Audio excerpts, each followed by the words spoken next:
ភ្លេចដីចំការនាងបានអោថ្មីសម្ពុតថ្មីស្រីភ្លេចក្រមាញ៉ាជូតស្រីនាងបានអោថ្មីសម្ពុតថ្មីស្រីភ្លេចក្រមា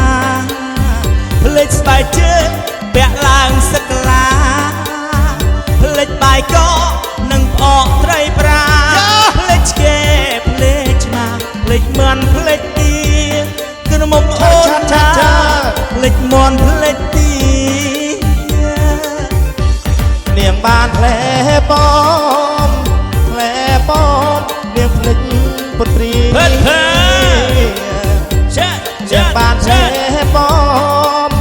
ផ្លែប៉មនាងភ្លេចពុត្រីភ្លេចកន្ទួតធ្លាប់ញ៉ាំជុំគ្នាភ្លេចត្របែកធ្លាប់ដល់នឹងនាងភ្លេចខែរងាធ្លាប់ឈរអាំងភ្លើងអណានាងធ្លាប់ឈរអាំងភ្លើងស្រីនាងបានទូបានទូនាងភ្លេចច្បើច្បើស្រីនាងបានទូបានទូស្រីភ្លេច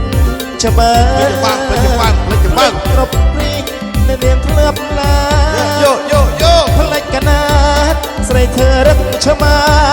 អ្នកស្រភូកយើងក៏លៀងលេងស្គាល់អូនអានាងណែក៏នាងលេងស្គាល់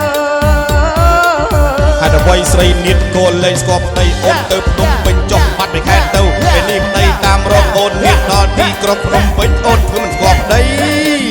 អូនធ្វើមិនស្គាល់ប្តីហើយអូននៀតជាសេដ្ឋីបានដល់ខ្ញុំពិតជាសំណាងប្រងំអូនឯងទៅសេរីត្រៃមួយខែ